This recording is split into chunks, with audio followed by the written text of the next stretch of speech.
There are moments in history that exist only in whispered accounts, in letters burned before they could be read, in testimonies given behind closed doors and never recorded in official documents. The events that unfolded at the Hartwell estate in Albemarle County, Virginia, during the spring and summer of 1851, belong to this category of stories, too disturbing to be fully documented, too persistent to be completely forgotten.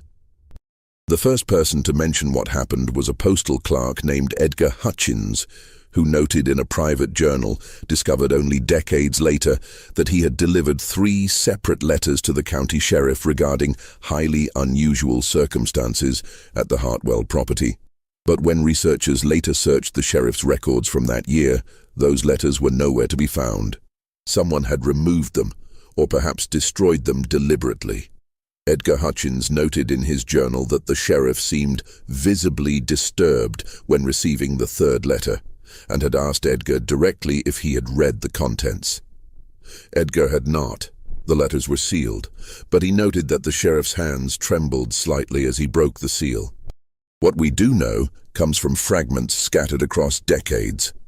A court deposition sealed for 30 years and only opened when all parties involved had died. Entries in a doctor's personal log that was donated to a university archive in 1889, and the haunting consistency of oral accounts passed down through several families, both white and black, who lived in Albemarle County during that time.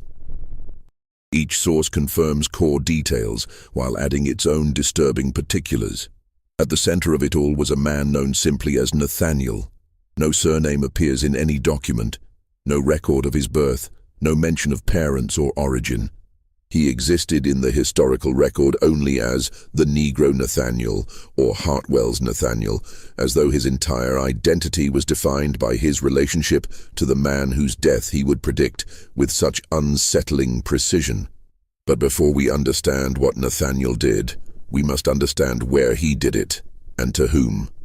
The Hartwell estate sat on a slight elevation overlooking the Rivanna River, surrounded by fields that had grown tobacco for 3 generations. The main house was built in 1798 by William Hartwell's grandfather, a veteran of the Revolutionary War who had claimed the land through a military grant.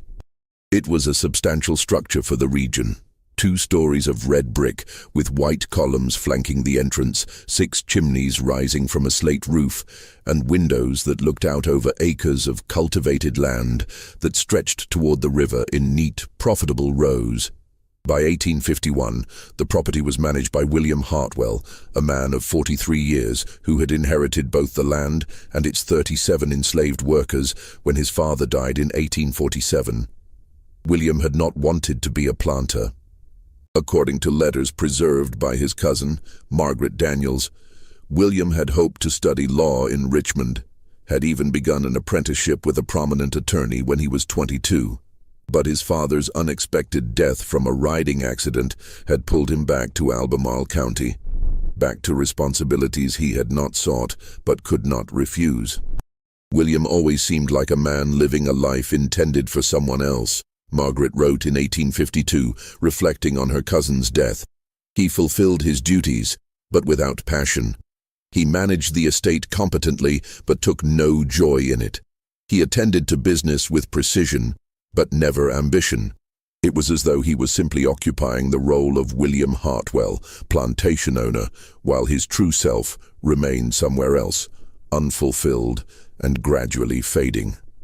William Hartwell was known in the county as a practical man, neither notably cruel nor particularly kind by the standards of that time and place. He did not participate in the elaborate social life of some plantation owners. He rarely hosted gatherings, attended balls, or involved himself in county politics beyond what was necessary. He kept detailed records, attended church irregularly, and had a reputation for settling his debts promptly.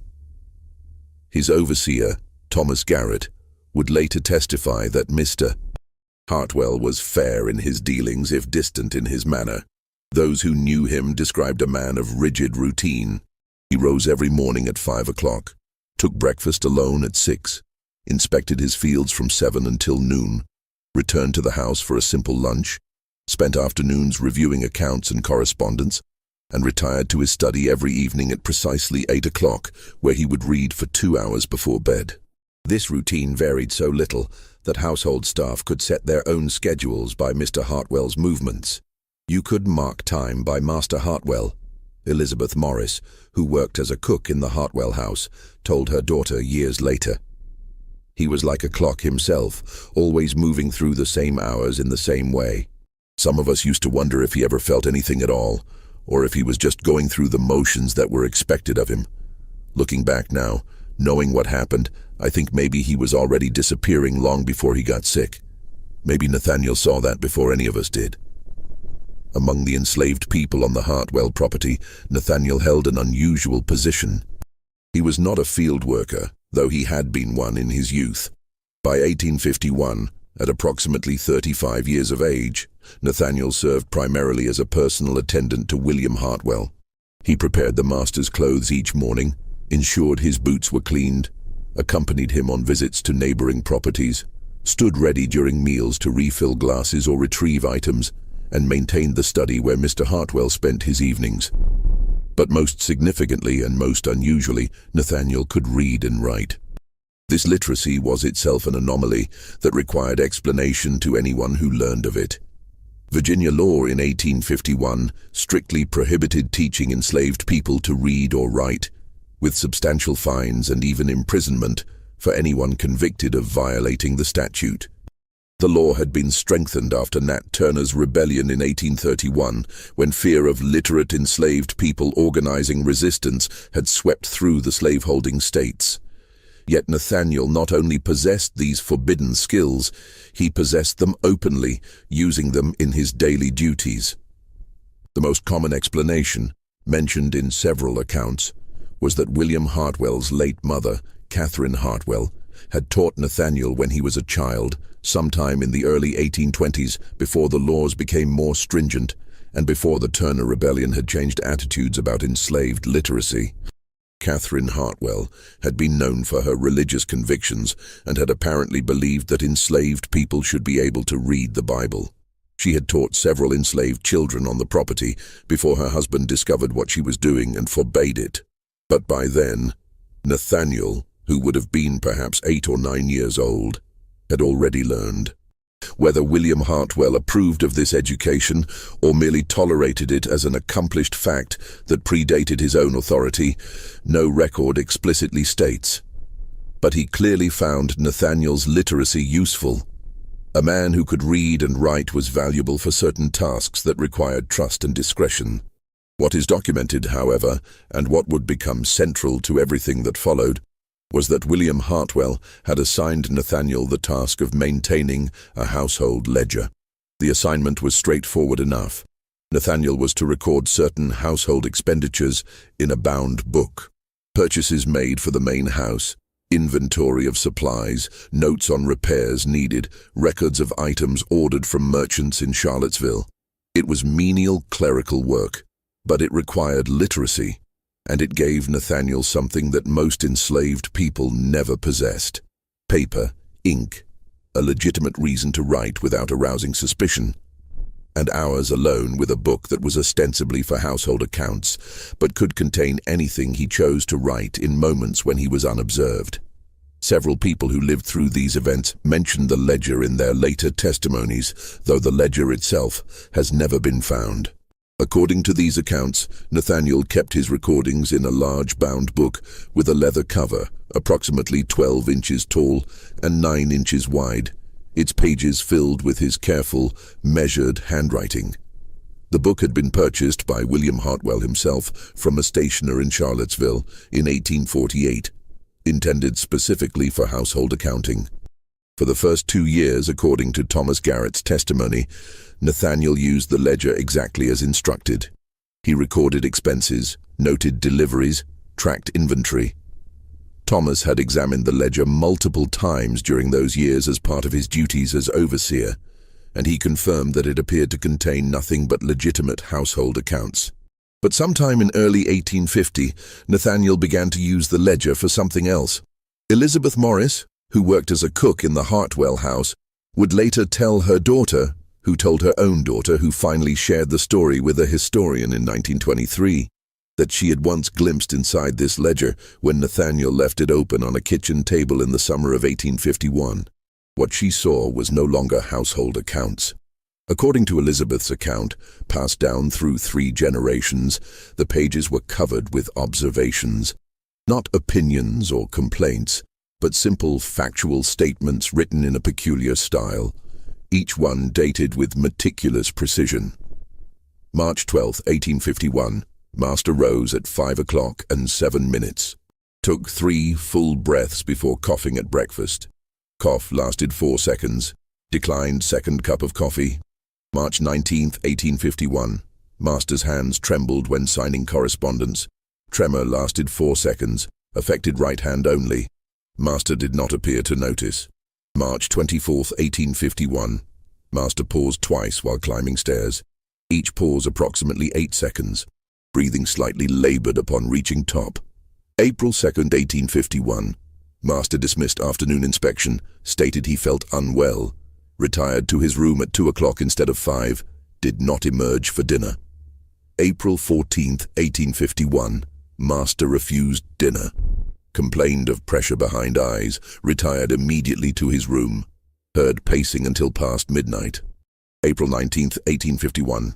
Master's complexion appeared grayer in morning light, shadows under eyes more pronounced, ate less than half of breakfast, row after row, page after page, according to Elizabeth's testimony, a catalogue of observations written in cold, methodical detail, each entry precise, factual, stripped of any emotional content or interpretation, just pure observation, recorded with the dedication of someone conducting a scientific experiment.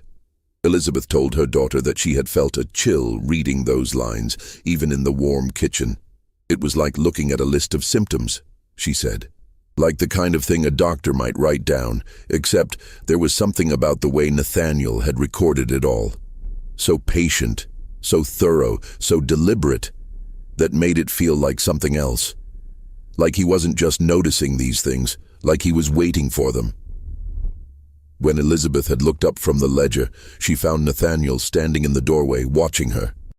He did not speak, did not reproach her for reading his private writings. He simply stood there holding her gaze until she carefully closed the book and stepped away from the table.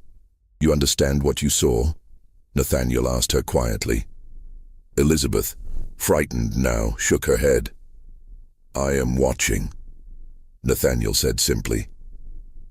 "Someone needs to watch. Someone needs to see what is happening, even if no one else notices, especially if no one else notices." "Why?" Elizabeth whispered. "Because it matters that someone knows," Nathaniel replied. "Even if only one person knows, even if they can do nothing about it, it matters that the truth is seen and written down. That is why I watch. That is why I record." He took the ledger from the table, tucked it under his arm, and left the kitchen. Elizabeth never spoke to him about it again, not until after everything that followed had already happened. But why Nathaniel kept such records, why he had chosen to observe William Hartwell with such obsessive attention to detail, remained one of the central mysteries. And what happened next would transform these strange notations from mere curiosity into something far more unsettling. The morning of May 3, 1851, began like any other morning at the Hartwell estate. The sun rose at 23 minutes past 5 o'clock. Workers moved toward the fields in the cool dawn air. In the main house, Elizabeth Morris prepared breakfast, while Nathaniel laid out William Hartwell's clothes for the day and ensured his study was prepared for the afternoon's work. William Hartwell came down to breakfast at precisely 6 o'clock, as was his custom. He took his usual seat at the head of the dining table. Nathaniel stood by the sideboard, ready to serve. Elizabeth brought in the food: eggs, ham, biscuits, coffee. Everything as it had been 1,000 mornings before. It was during this ordinary breakfast that William Hartwell made his announcement.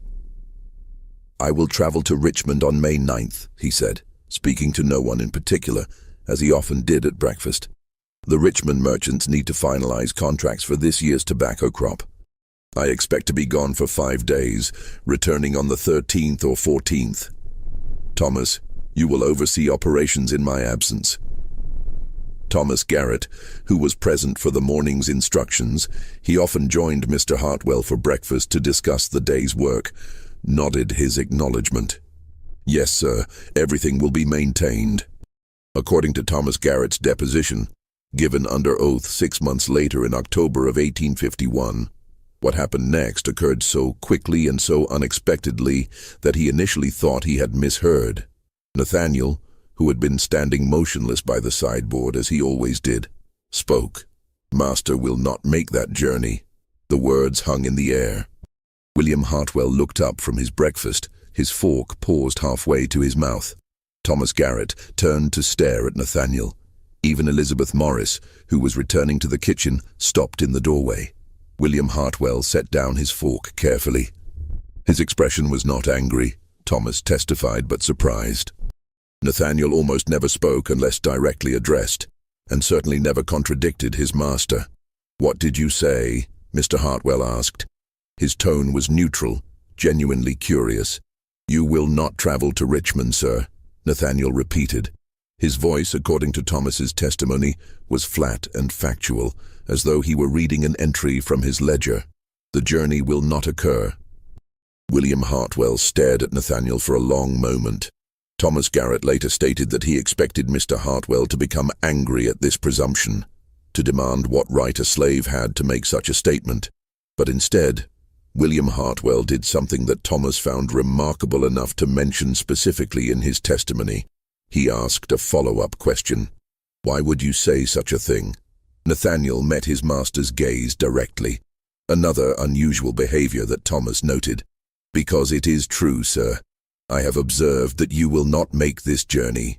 "Observed?" William Hartwell's tone shifted slightly, not to anger but to something closer to confusion. "What do you mean, observed?"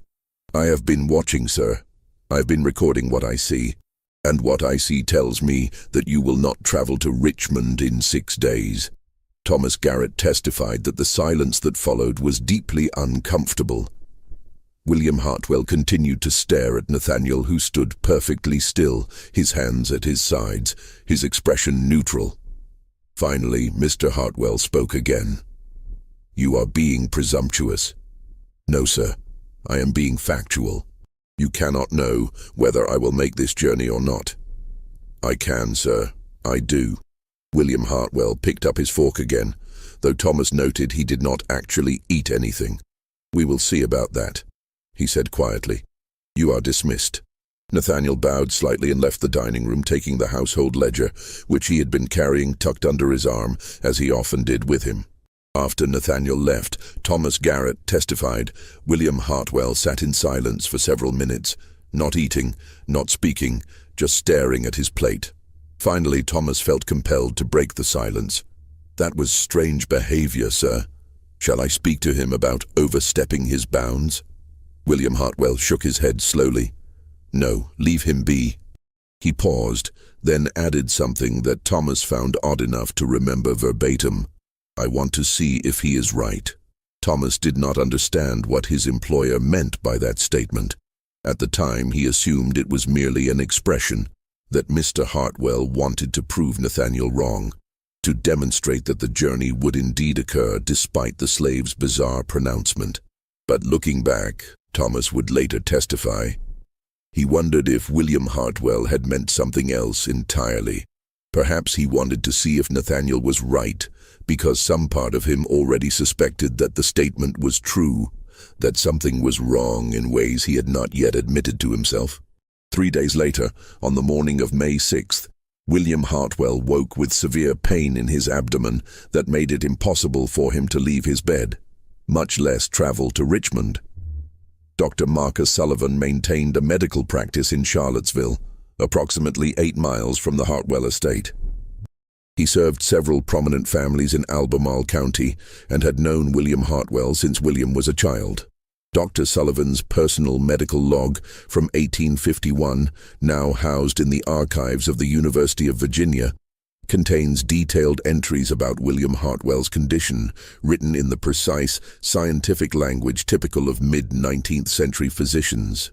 The first entry regarding William Hartwell's illness, dated May 6, 1851, reads, "Called to Hartwell Estate at 10 o'clock this morning. Found patient in bed, conscious and coherent, but in considerable distress. Symptoms present: severe cramping in lower abdomen, inability to retain food or water, profuse sweating despite relatively cool temperature in room, pulse elevated at 96 beats per minute, pupils slightly dilated, skin color slightly ashen. Patient reports pain began suddenly upon waking, approximately 5 o'clock this morning. No fever detected. Initial diagnosis: acute indigestion, possibly early cholera, though no reports of cholera in the county at present. Administered laudanum for pain, recommended clear broth only, no solid foods. Will return tomorrow to assess progress." Dr. Sullivan did return the following day and the day after that. His log entries trace the progression of William Hartwell's condition with clinical detail. May 7th. Patient's symptoms have partially subsided. Cramping less severe, able to retain small amounts of water. Pulse normal at 72. Color slightly improved. Cautiously optimistic. Continue restricted diet. May 8th. Patient reports feeling markedly better. No cramping, appetite returning. Examined thoroughly. Found no indication of serious disease.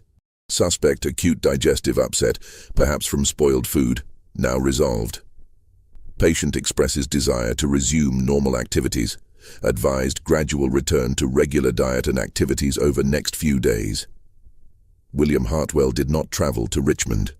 The journey was postponed, then quietly cancelled. Thomas Garrett sent word to the Richmond merchants that Mr.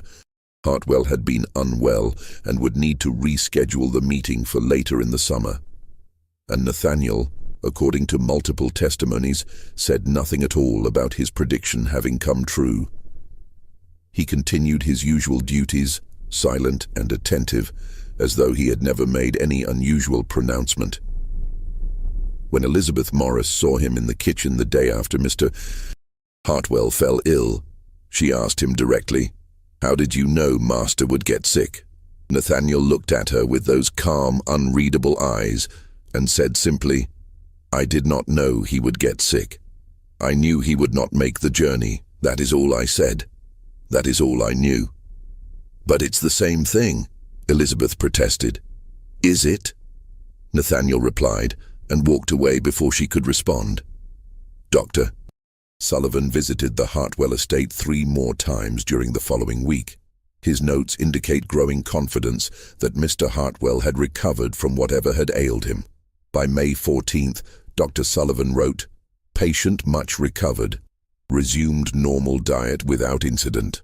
Color good. Pulse normal. Energy returning. No indication of chronic condition. Suspect entire episode was acute digestive disruption, unpleasant but not serious. Patient may resume full normal activities." William Hartwell did resume his normal routine. He returned to his morning inspections of the fields. He took meals at his regular hours. He worked in his study every evening from 8 until 10. To all outward appearances, he had completely recovered from whatever had briefly laid him low. But something had changed, though it would take several more days for anyone to fully recognize what it was. William Hartwell had begun to watch Nathaniel the way Nathaniel watched him. Thomas Garrett noticed it first. In a letter to his brother in North Carolina, written on May 20th and preserved in family papers, Thomas described the shift in his employer's behavior.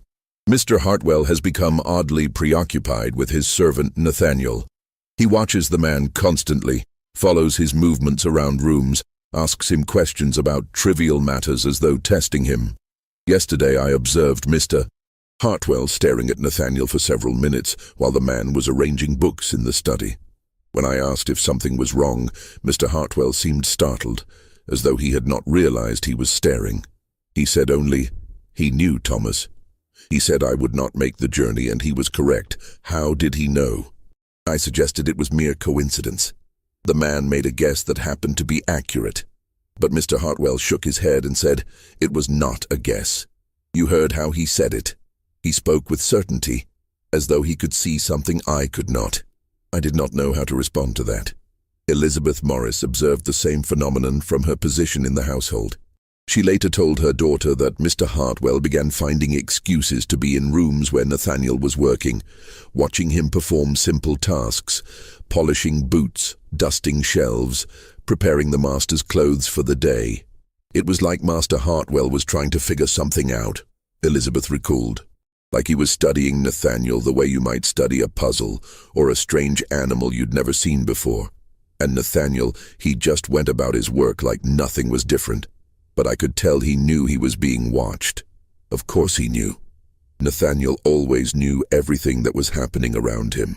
On the evening of May 16th, approximately 10 days after his illness had begun, William Hartwell called Nathaniel into his study. This in itself was not unusual. Nathaniel was frequently in the study, attending to his duties. But what happened that evening, according to testimony from Margaret Ashby, a housemaid who overheard the conversation from the hallway, was unlike any previous interaction between master and servant on the Hartwell estate.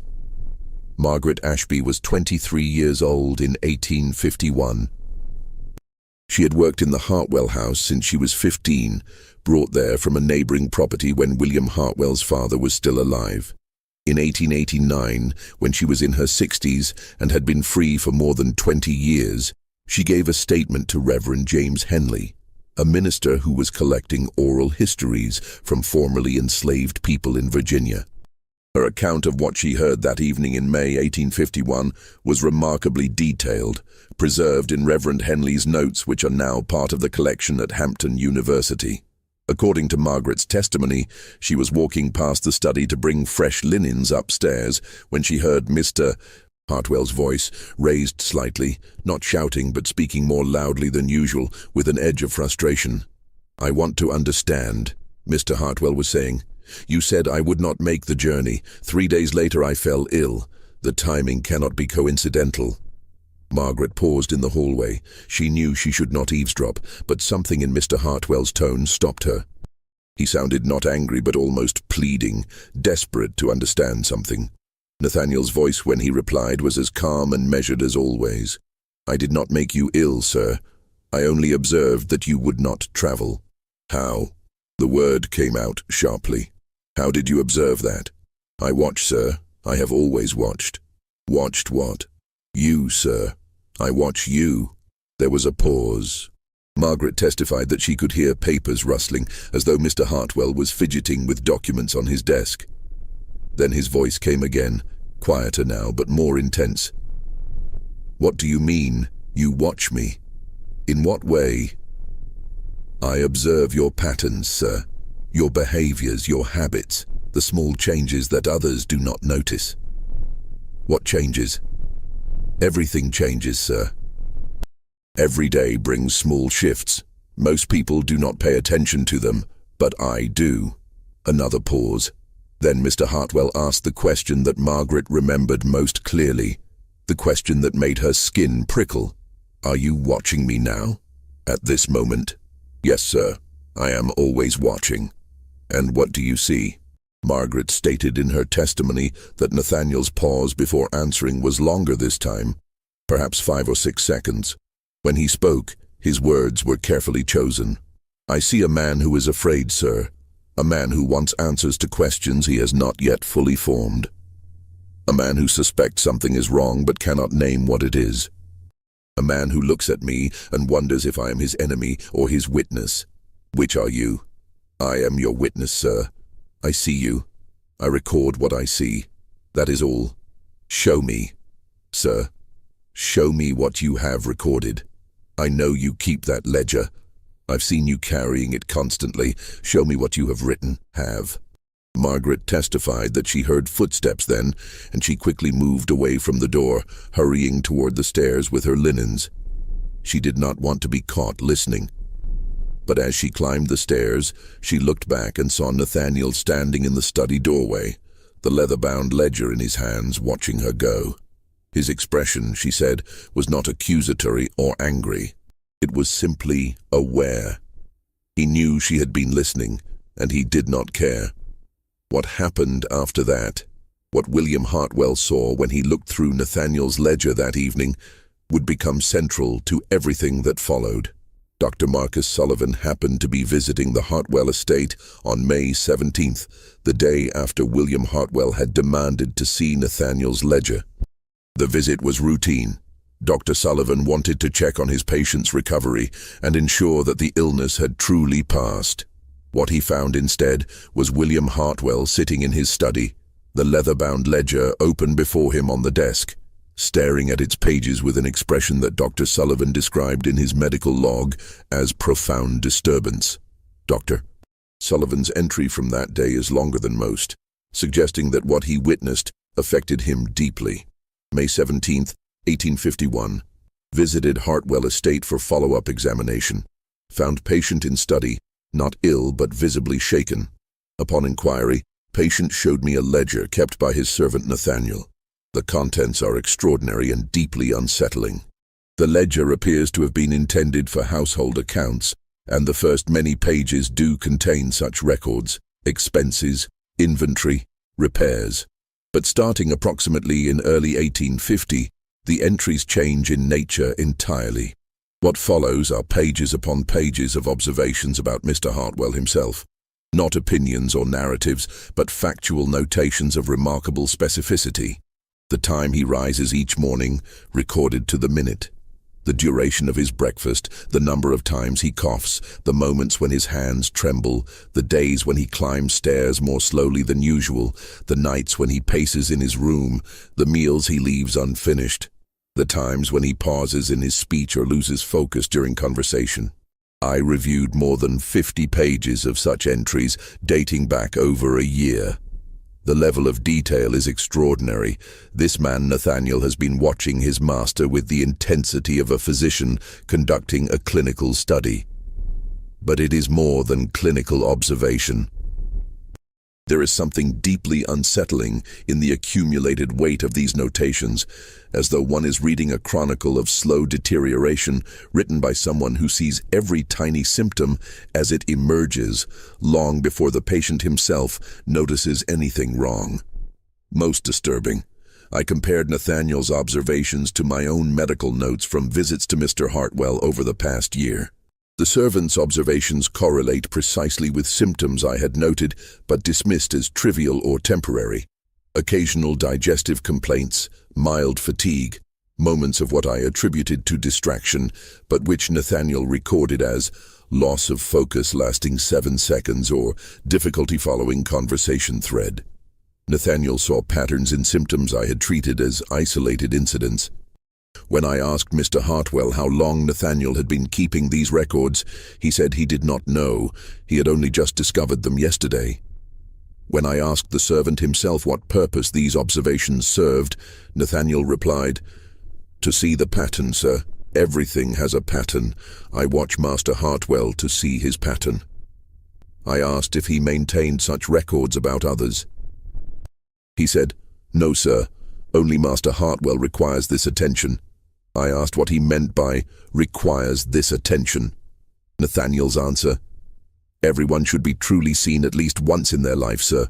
Most people never are. I see Master Hartwell, completely. Every detail, every change. I bear witness to his existence. I confess I do not know what to make of this. The servant has committed no crime that I can identify. He has not harmed his master. Yet there is something in this level of observation, this exhaustive documentation of another person's life, that feels like a violation even if it breaks no law. To be watched so completely, to have every tiny detail of one's existence recorded by someone who sees patterns you do not see yourself, is this not a form of power? And if so, what does it mean when a slave holds such power over his master? Dr. Sullivan's log entry concludes with a note that would prove prophetic. Mr. Hartwell asked me if I thought his servant could predict the future. I told him no. Prediction and observation are different things. But as I left the estate, I found myself troubled by a thought. If someone watches you closely enough, records every tiny change, sees patterns you do not see, does that grant them a kind of knowledge that feels like prediction? And if they speak that knowledge aloud, does the very act of speaking it change what happens next? I do not know, but I am disturbed by the question. After William Hartwell examined Nathaniel's ledger, the dynamic between master and servant shifted in ways that everyone in the household noticed. Mr. Hartwell could not seem to stop thinking about what he had read. He asked Nathaniel questions constantly, not angry questions but probing, almost desperate inquiries. When did you first notice something wrong? What made you start recording these observations? Do you see a pattern in other people or only in me? Why me? Why have you watched me so carefully? Nathaniel answered each question with the same calm, measured tone, giving information but never quite satisfying his master's need for understanding. According to Thomas Garrett's testimony, Mr. Hartwell's preoccupation with the ledger and with Nathaniel's observations began to interfere with his normal routines. He would sit in his study for hours, reading and rereading the entries, sometimes calling Nathaniel in to explain what a particular notation meant. May 8th, 1850. Master hesitated 3 seconds before mounting horse. Right hand gripped saddle horn with more force than usual. What did that mean? Why was it significant? June 14th, 1850. Master took 4 attempts to sign name on letter. Ink blot on 3rd attempt. Hand coordination appeared impaired. Had William Hartwell been drunk? No, Nathaniel assured him. He had consumed no alcohol that day. Then what explained the impaired coordination? September 2nd, 1850. Master complained of headache for 3rd time this week. Held hand to temple for extended periods. Facial expression suggested significant pain. William Hartwell remembered none of these headaches. Had they really been so frequent? Page after page, entry after entry, Nathaniel had recorded details that William Hartwell had experienced but not consciously registered, symptoms he had felt but immediately forgotten, changes in his own body and behavior that he had not considered significant enough to remember. And now, seeing them all accumulated in one place, arranged chronologically with obsessive precision, William Hartwell was confronted with a picture of himself that he had never seen, a man gradually, almost imperceptibly declining. It was like Master Hartwell was reading the story of his own death before it happened. Elizabeth Morris told her daughter. And Nathaniel was the one who had written that story, even though he swore he was just writing down what he saw, not making it happen. On the evening of May 22nd, 2 weeks after his illness and 6 days after first examining the ledger, William Hartwell called Nathaniel into his study once again. This time, according to testimony from multiple people who were in the house that night, the conversation lasted for more than 2 hours. Margaret Ashby, the housemaid who had previously overheard conversations between master and servant, testified that she and Elizabeth Morris had both paused outside the study door at various points that evening, drawn by the intensity of Mr. Hartwell's voice. Master was asking Nathaniel to tell him the truth, Margaret recalled. He kept saying, "I need to know the truth, all of it. What you see when you look at me, what the pattern tells you." And Nathaniel, he kept saying the same things. "I see what is there, sir. I record what I observe. The pattern shows what it shows." But Master Hartwell wasn't satisfied with that. He wanted more. He wanted Nathaniel to tell him something specific, though what it was, we couldn't quite hear clearly. Elizabeth Morris's account of that evening, given separately but corroborating Margaret's testimony, added one crucial detail. "I heard Master Hartwell raise his voice, not in anger, but like a man who is desperate and afraid, and he said loud enough that I heard clearly, 'Do you see my death coming? Is that what your pattern shows you? Am I dying?' And there was this long, long silence. I stood there in the hallway holding my breath, waiting to hear what Nathaniel would say. And when he finally spoke, his voice was so calm, so matter-of-fact, that it made my blood run cold. He said, 'Yes, sir. The pattern has been showing your death approaching for many months now. It is clearer with each week that passes. Elizabeth stated that she heard rapid movement after that. The sound of Mr. Hartwell's chair scraping across the floor, footsteps, heavy breathing. Then Mr. Hartwell's voice, louder now, "Get out! Get out of this room right now!" But Nathaniel, according to Elizabeth, did not immediately leave. There was no sound of footsteps, no sound of the study door opening, just silence. Then Mr. Hartwell's voice again, not shouting but somehow more terrible for its quiet intensity. "I said leave. Take your ledger and your observations and your patterns and get out of my sight." Only then did Elizabeth hear footsteps. Nathaniel emerged from the study carrying his ledger under his arm. Elizabeth and Margaret, who had both been standing in the hallway, pressed themselves back against the wall as he passed.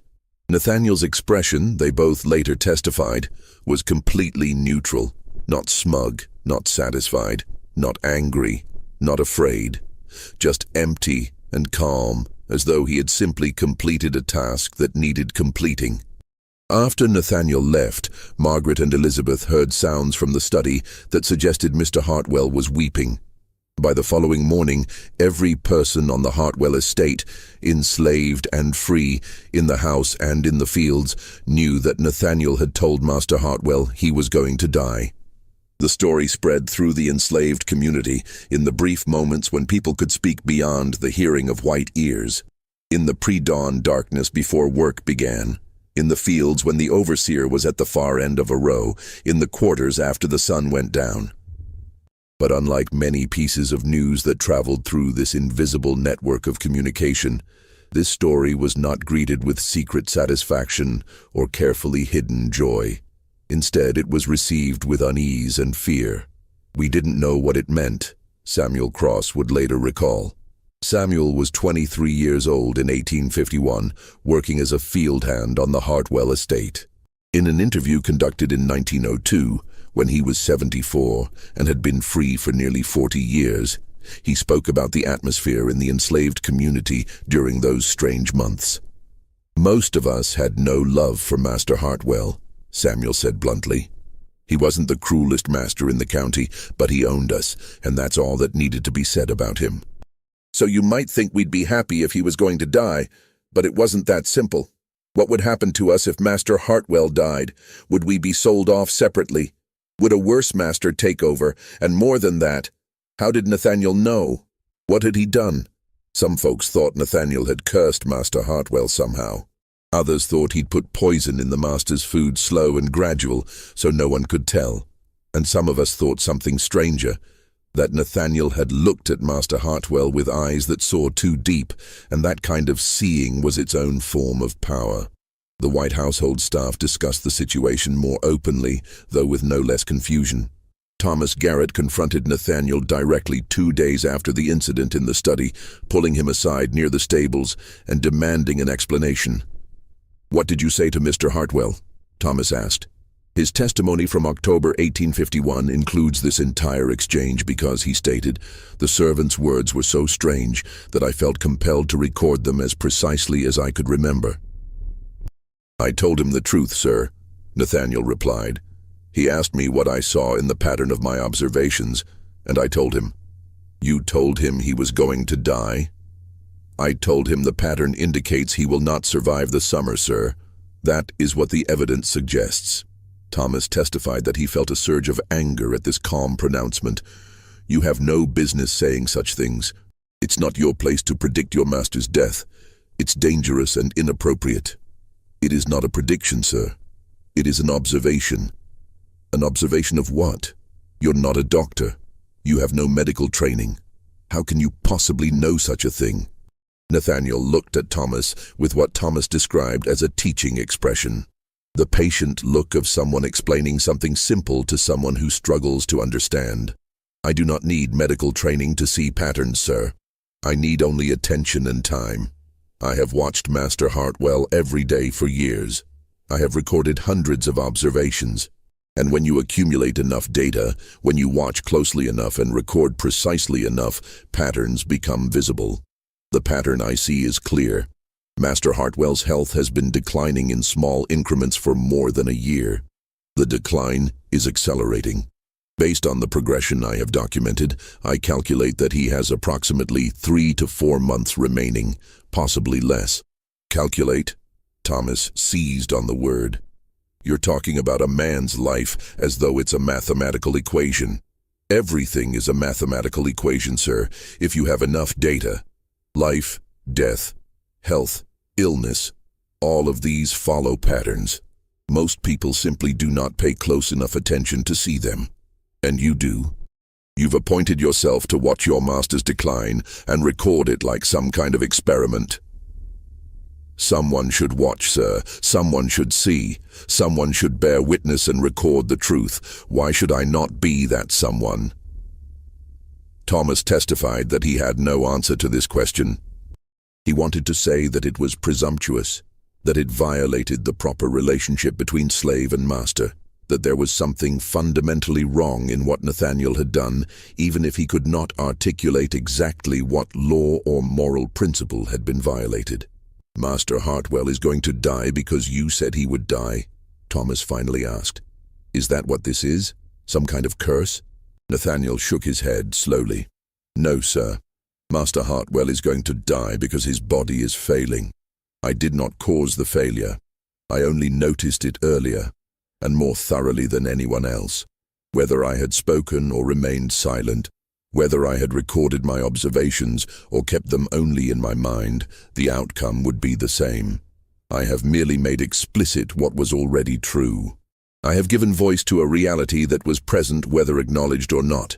Then why speak at all? Why tell him if it does nothing but cause fear and suffering? For the first time in the conversation, according to Thomas's testimony, Nathaniel's neutral expression shifted slightly, not to anger or satisfaction, but to something that Thomas struggled to identify.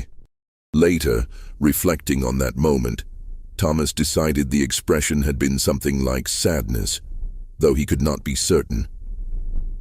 Because knowing is better than not knowing, sir, Nathaniel said quietly. Because a man should not die in ignorance of his own ending. Because the truth, even when terrible, is better than comfortable lies. Master Hartwell asked me what I saw.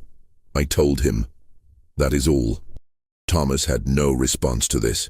He let Nathaniel return to his duties and went to find Mr. Hartwell to report the conversation. But when he reached the main house, he found that Mr. Hartwell was in his study with the door locked and would not respond to knocking. William Hartwell's health, which had appeared to recover after the initial illness in early May, began to deteriorate again in late May and early June. The decline was not dramatic, no single crisis, no obvious acute illness. Instead, it was a gradual accumulation of small problems that seemed individually minor, but collectively suggested something deeply wrong. Sullivan's medical log entries from this period document the progression with clinical precision. May 28th, patient complains of persistent fatigue, no fever, no acute symptoms. Examination reveals nothing specific. Advised rest. June 2nd, patient reports difficulty sleeping, wakes frequently during night, appears more drawn and tired than previous visit. Prescribed mild sedative. Still cannot identify specific pathology. June 7th, patient's appetite diminished, has lost noticeable weight, complains of intermittent nausea though no vomiting. Digestive system examination reveals no obvious disease. Most puzzling. June 12th, patient exhibits slight tremor in hands, barely perceptible but present. Pupil dilation normal. No fever. Bloodletting performed to attempt rebalancing of humors. June 17th. Patient's condition continues gradual decline. No specific disease process identifiable. Symptoms include chronic fatigue, poor appetite, intermittent confusion, slight tremor, episodes of disorientation. Patient seems to be simply failing. Have reviewed medical texts for similar cases. No clear answers. What doctor? Sullivan could not write in his medical log, but what he confided in a letter to a colleague, preserved in university archives, was his growing suspicion that William Hartwell's decline had more to do with his mental state than any physical disease.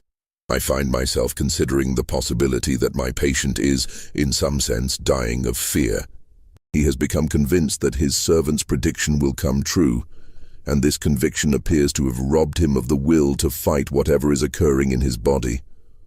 Or perhaps, and this is even more disturbing, the servant's observation was so accurate that it revealed a process already underway, and my patient's awareness of this process has somehow accelerated it. Can knowledge of one's own decline hasten that decline? Can being told you are dying actually contribute to dying? I do not know. Medical science has no clear answers to such questions. William Hartwell's brother, Jonathan Hartwell, arrived from Petersburg in mid-June after receiving an urgent letter from Thomas Garrett describing the situation.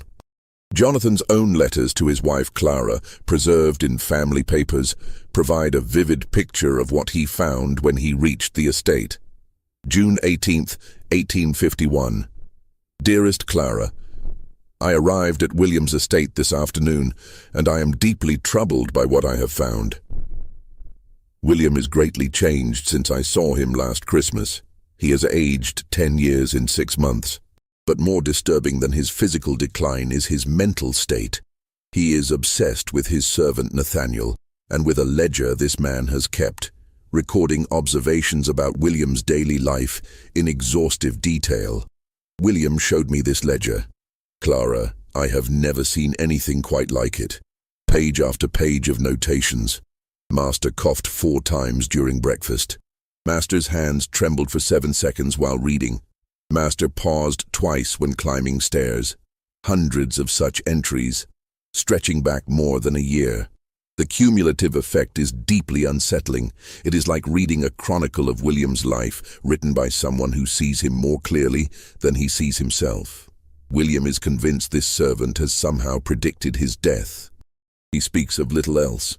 He asks me repeatedly, "How did he know, Jonathan?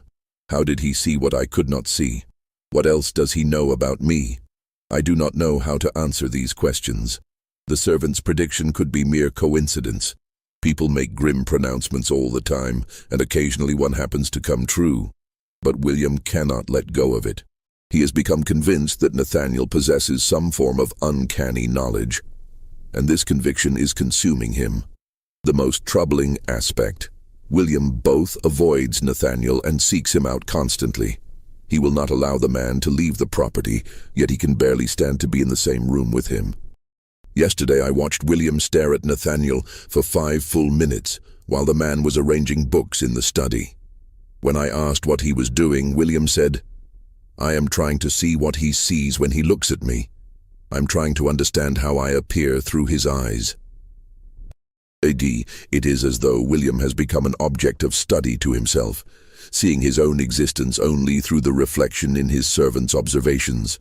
I have urged him to sell the man, to send him away, to end this strange dynamic. But William refuses. "He is the only one who truly sees me," William said. "He is the only one who has paid complete attention. Everyone else looks past me or through me, but Nathaniel sees every detail. How can I send away the only witness to my existence?" I did not know how to respond to that. Jonathan's letters over the following weeks trace his growing alarm as William's condition worsened and his obsession with Nathaniel deepened. On June 24th, Jonathan wrote, "William demanded that Nathaniel be brought before him today and asked the man to explain his observations. For more than an hour, I sat in the study while Nathaniel read entries from his ledger and explained what each observation meant, what pattern it revealed. William listened with an expression of horrified fascination, like a man watching his own dissection while still alive. "You noticed this before I did," William kept saying. "You saw it happening while I was unaware. What else do you see?" And Nathaniel, in that unnervingly calm voice, would explain. "Your breathing has become more labored over the past 3 months. You pause more frequently during physical exertion. Your appetite has diminished by approximately 1/3. Your sleep is disrupted 4 nights out of 7. Your hands tremble slightly when you are fatigued. Your concentration lapses more frequently. On and on, a catalogue of deterioration that William had experienced, but not consciously registered. When the session ended, William looked at me and said, "He knows my body better than I do, Jonathan. He has been watching me fail while I went about my life pretending everything was normal. What does that make him? My physician? My judge? My executioner?" I had no answer. As June turned to July, William Hartwell's decline became impossible to ignore or attribute to temporary illness. He was confined to his bed more often than not. His appetite disappeared almost entirely. His skin took on a grayish cast. His hands trembled constantly. He lost weight with alarming speed. Thomas Garrett estimated he lost 30 pounds in 6 weeks. Dr. Sullivan visited the estate every 2 or 3 days now, but his medical log entries grew increasingly resigned and confused. July 3rd, patient markedly worse, cannot identify specific organ failure, no fever suggesting infection, no growths detected, no signs of consumption. Blood appears normal, urine normal, yet patient is clearly dying. It is as though his body has simply decided to cease functioning, all systems gradually shutting down in concert. I have never seen quite its like. When I mentioned this to patient's brother, he asked if I thought the servant's prediction could somehow be causing the decline. I dismiss this as superstition, yet I confess I cannot explain what is happening through normal medical understanding. July 9th. Patient in and out of consciousness. Lucid moments becoming less frequent. During one such moment, patient grasped my hand and asked, "Can knowledge kill, doctor? Can being truly seen be fatal?" I did not know how to answer. July 15th. Patient has perhaps weeks remaining, though I cannot point to specific cause of death I will be able to list with confidence. His brother demands answers I cannot provide. What killed William Hartwell? I do not know. The body is failing comprehensively. All I can say with certainty is that it is happening, and that the servant Nathaniel predicted it with remarkable accuracy.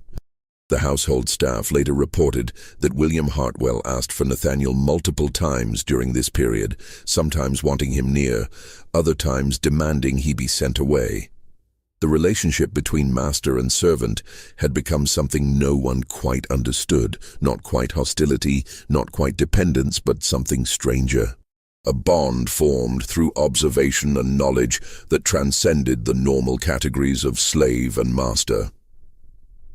Master needed Nathaniel, Elizabeth Morris told her daughter, but he also feared him. Maybe he even hated him. But mostly I think he needed someone who saw him completely, even if that seeing was terrible. Everyone else in his life saw what they wanted to see or what they needed him to be. Nathaniel saw the truth. And truth, even when it kills you, has a kind of power that lies don't have. On July 18th, according to testimony from both Jonathan Hartwell and Thomas Garrett, William Hartwell called Nathaniel to his bedside and asked him directly, "Did you make this happen? Did you curse me? Did you poison me? Did you do something that caused this?" Nathaniel's response, witnessed by multiple people and consistent across all testimonies, was immediate and emphatic. "No, sir. I have done nothing to you except watch and record. I have made no attempts on your life. I have added nothing to your food or drink. I have spoken no curses. I have simply observed what was already happening. But you saw it coming. You knew." "Yes, sir. I saw the pattern. I recognized the signs. I knew approximately how long you had." "And you told me. Why? Why did you tell me if you knew it would cause me suffering?" According to Jonathan's letter describing this conversation, Nathaniel paused for a long time before answering. When he finally spoke, his words were, "Because you asked, sir. Because you demanded the truth. Because you needed to know, even if knowing brought pain. And because—" He paused again. "Because I thought you deserved to know. Everyone deserves to know the truth about their own life, even the ending of it." William Hartwell closed his eyes.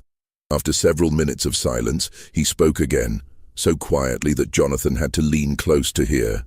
"I wish you had not told me. I wish you had let me die without knowing it was coming. Knowing has made every moment since a torment. Each day I wake wondering if this is the last day. Each pain makes me think this is the beginning of the end. You have made me live my death 1,000 times before it happens. That is a kind of torture, even if you never raised a hand against me.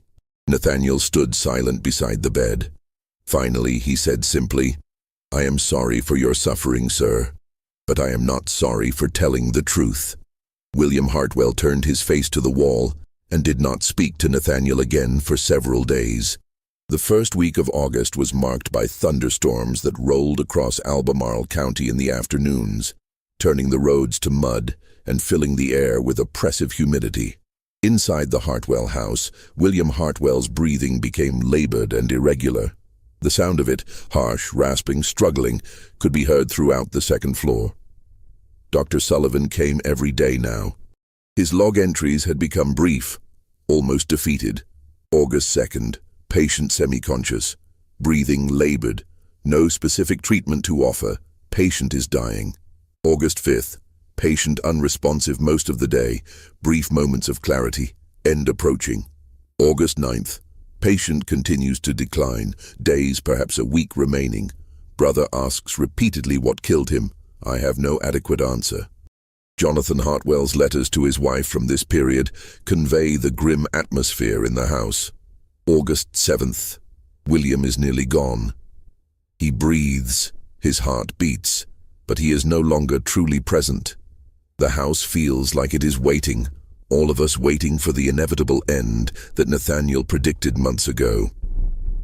The servants speak in whispers. The plantation work continues but without any energy or purpose. Everything is in suspension, holding its breath. Nathaniel continues to attend William, though I have protested this arrangement. I argued forcefully that the man should be removed from the sick room, perhaps sold to another estate, perhaps punished for his role in this tragedy, though what his role is exactly I cannot articulate. But William, in one of his rare moments of lucidity, insisted that Nathaniel stay. "He must see it through to the end," William whispered. "He has been watching this whole time. He should be present for the conclusion. Someone should witness it all, from beginning to end. That is his purpose." On August 12th, something extraordinary occurred, recorded in multiple testimonies. William Hartwell, who had been largely unresponsive for days, suddenly opened his eyes in the afternoon and spoke with unexpected clarity. Thomas Garrett, Jonathan Hartwell, Dr. Sullivan and Nathaniel were all present in the room. William looked directly at Nathaniel and asked, "When will it happen? How much longer?" Nathaniel, according to all witnesses, did not hesitate. "Very soon, sir. A matter of days, perhaps less." "You are certain?" "Yes, sir. The pattern is clear. The end is very near now." William nodded slightly, as though this confirmation brought him some form of peace. Then he asked another question. "Have you written it all down? Every part of this?" "Yes, sir. I have recorded everything up to this moment." "Will you write the ending too?" "Yes, sir. When the time comes, I will make the final entry." "Good." William's voice was barely a whisper. "Someone should record it. Someone should know exactly how it happened, when it happened, what it looked like. Someone should see it all and write it down so it is not forgotten." He closed his eyes then and did not speak again for more than 12 hours. Dr. Sullivan wrote in his log that evening, "Patient seems to have made his peace with death. He has accepted what Nathaniel told him would happen. In some strange way, I think this acceptance has granted him a measure of tranquility. He is no longer fighting, no longer afraid. He is simply waiting for the conclusion that has been predicted. I do not know if this is mercy or tragedy." The last week of August was suffocatingly hot. The air in William Hartwell's bedroom was thick and still, despite open windows. William drifted in and out of consciousness, sometimes aware of his surroundings, more often lost in whatever private landscape dying people inhabit. Nathaniel sat in a chair beside the bed almost constantly now. He had moved the chair there on August 20th and had rarely left it since. He kept his ledger on his lap, occasionally opening it to write a brief entry. August 21st, breathing more irregular. Long pauses between breaths, sometimes 10 or 12 seconds. August 23rd, no food since yesterday morning. Water refused, lips dry and cracked. August 25th, barely conscious. No recognition of people in room, eyes open but unfocused. The other people in the household, Jonathan, Thomas, Dr. Sullivan, the servants, would come to the room, stay for a while, then leave. But Nathaniel remained, watching, recording, bearing witness to every moment of William Hartwell's final decline. On August 27th, during one of his last periods of consciousness, William Hartwell opened his eyes and found Nathaniel sitting beside him. According to Thomas Garrett, who was also present, William reached out and grasped Nathaniel's arm with surprising strength. "Why me?" William whispered. "Why did you choose to watch me so carefully? Why not someone else?" Nathaniel looked down at the hand grasping his arm, then up at William's face. His answer was quiet but clear. "Because you needed to be seen, sir. Because everyone needs to be truly seen at least once, and you had no one else who would look at you completely. Your mother died. Your father died. You never married. You have no children. Your brother loves you but does not understand you. Your servants obey you but do not know you. You were becoming invisible even to yourself. Someone needed to see you, really see you, every detail, every change, every moment. I chose to be that person. But you saw me dying. I saw you living, sir. And then, yes, I saw you dying. But both are part of the same thing. To see someone completely means to see their whole existence, from health to illness, from strength to weakness, from life to death. I saw all of you. No one else did." William stared at Nathaniel for a long moment. Then, to Thomas Garrett's astonishment, William said something that sounded almost like gratitude. "Thank you. You are welcome, sir. Will you remember me? After I am gone, will you remember what you saw?" "Yes, sir. It is all written down. Everything I observed is recorded. You will not be forgotten." William released Nathaniel's arm and closed his eyes. A single tear ran down his cheek. He did not speak again. William Hartwell died at 4 o'clock and 11 minutes past midnight on September 1st, 1851, as the first hint of dawn began to touch the horizon beyond the bedroom windows. Nathaniel was present, as he had been throughout the final night, sitting in his chair beside the bed, watching. Thomas Garrett had been dozing in another chair across the room. Jonathan Hartwell had gone downstairs to get coffee, but returned just minutes after William's last breath. Dr. Sullivan had left at midnight, saying there was nothing more he could do, but had asked to be informed when the end came. According to both Thomas and Jonathan's testimonies, Nathaniel watched William Hartwell take 3 final breaths, each one several seconds apart, each one more shallow than the last. Then the breathing simply stopped. No dramatic struggle, no final words, no crisis, just a cessation as natural and inevitable as sunset. Nathaniel sat still for perhaps a minute, watching the body that was no longer a person, making sure the breathing had truly ended. Then he opened his ledger to a blank page and, by the light of the oil lamp beside the bed, wrote a final entry. Jonathan, who moved closer to see what Nathaniel was writing, later told his wife that the final entry read exactly this: September 1st, 1851, 4:11 a.m. Master William Hartwell ceased breathing. The pattern concluded as observed. Duration of decline from first notable symptoms, 16 months. Duration from verbal prediction to death, 121 days. All observations confirmed. Pattern complete. That was all. No expression of regret, no explanation, no reflection, no emotion. Just a final notation, recorded with the same methodical precision as all the others, closing the record of William Hartwell's life with the same clinical detachment that had characterized every entry. Nathaniel closed the ledger, stood from his chair, and looked at Jonathan. "It is finished, sir. Would you like me to prepare the body for laying out?"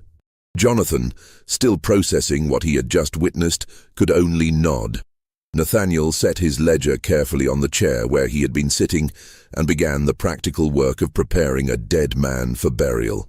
In the weeks following William Hartwell's death, there was considerable debate throughout Albemarle County about what, if anything, should be done about Nathaniel.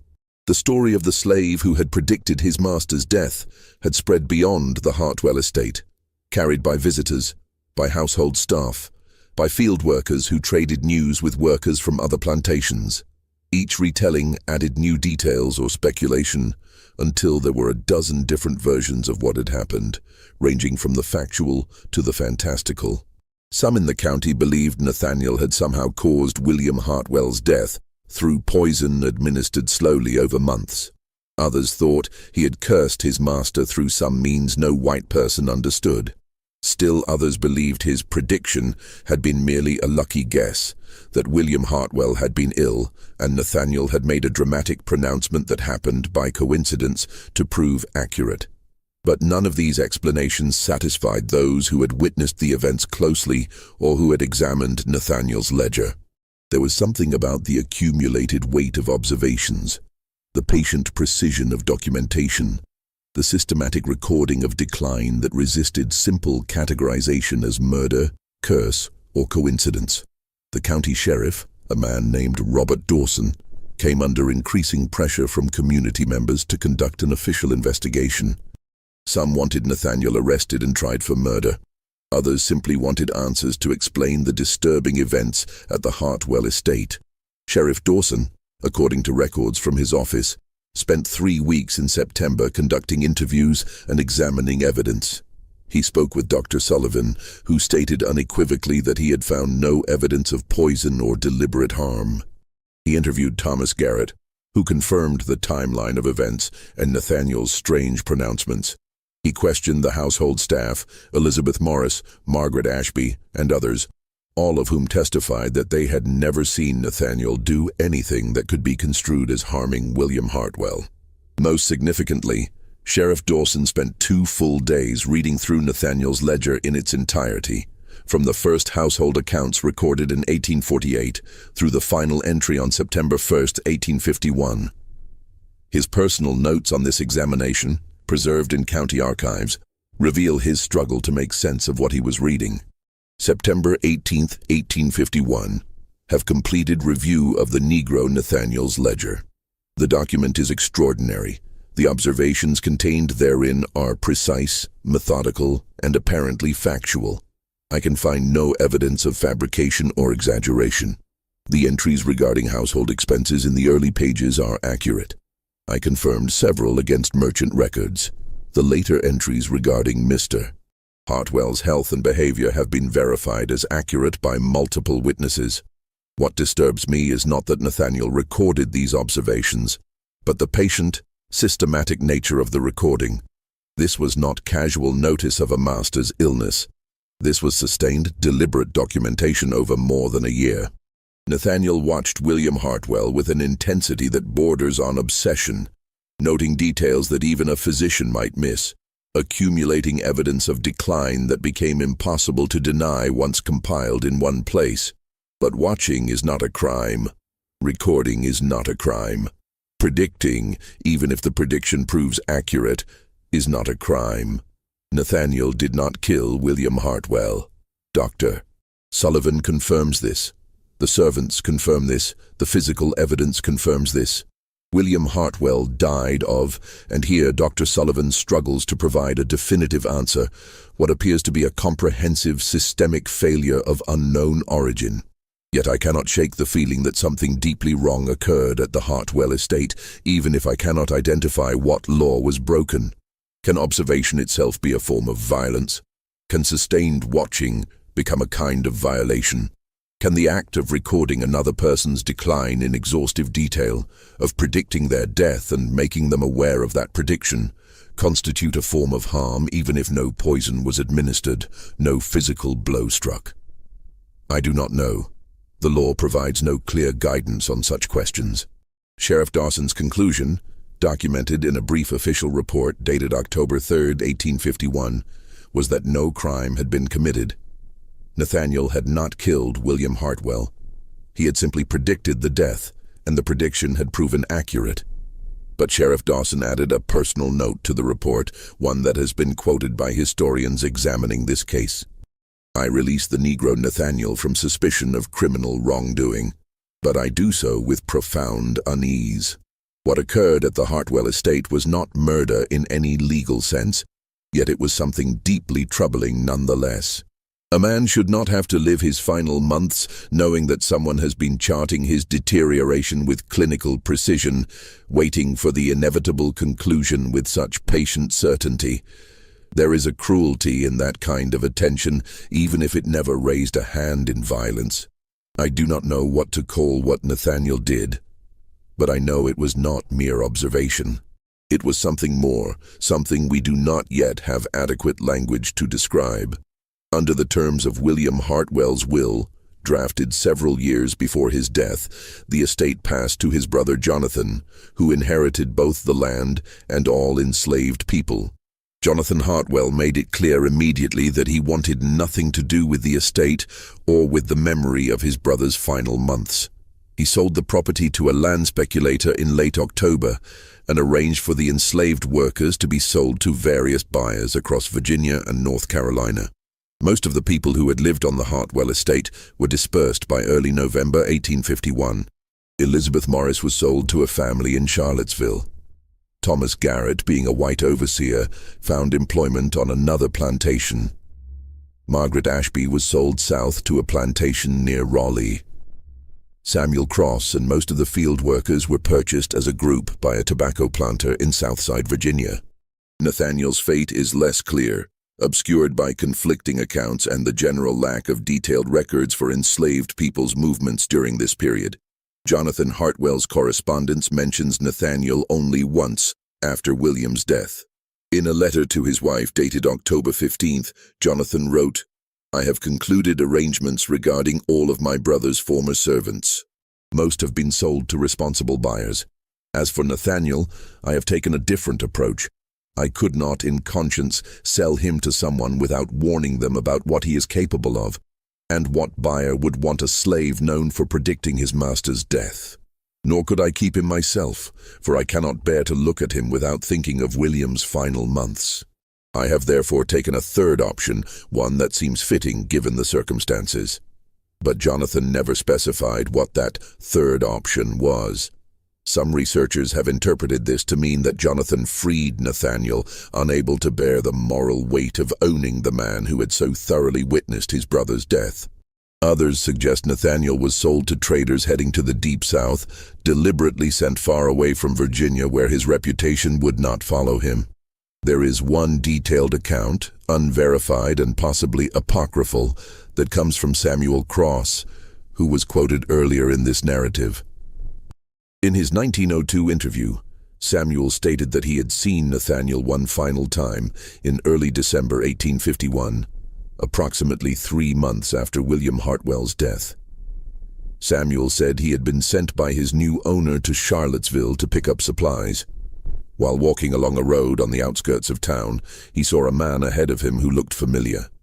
As he got closer, he realized it was Nathaniel, walking alone, carrying his leather-bound ledger under his arm. "Nathaniel," Samuel called out. "Is that you?" The man stopped and turned. It was indeed Nathaniel, though Samuel noted he looked somehow different, lighter maybe, or less burdened, though Samuel couldn't quite explain what had changed. "Samuel," Nathaniel acknowledged. "It is good to see you. Where are you going? What happened to you? I heard Mr. Jonathan sold off everybody." "He did," Nathaniel confirmed, "but not me. He gave me my freedom papers. I am a free man now." Samuel was stunned. "He freed you, after everything that happened?" "Perhaps because of everything that happened," Nathaniel replied. "He could not sell me, could not punish me, could not prove I had done anything wrong. So he freed me instead, I think to be rid of the burden of owning me." "So you're free? Where are you going?" Nathaniel looked down the road ahead of him, then back at Samuel. "Wherever there are people who need to be seen." "What does that mean?" "It means what it has always meant, Samuel. I watch, I observe, I record. I bear witness to people's lives, to their patterns, to their truths. That is what I do. That is who I am. Master Hartwell was not the first, and he will not be the last. There are people everywhere who are invisible even to themselves, who go through life without anyone truly seeing them. I see them. I document their existence. I make them visible. Samuel felt a chill despite the December sun. You're going to do it again? Watch someone the way you watched Master Hartwell? Not exactly the same way, Nathaniel said thoughtfully. I learned things from watching Master Hartwell. I learned that some people cannot bear to be fully seen, that knowledge can be a burden as well as a gift. I will be more careful going forward. But yes, I will continue to watch, to observe, to record. It is my purpose. Your purpose? Who gave you that purpose? I gave it to myself, Nathaniel said simply. Everyone should have a purpose, Samuel. Even slaves, especially slaves. They took everything from us, our freedom, our families, our names, our histories. But they could not take away our ability to see, to notice, to remember, to understand.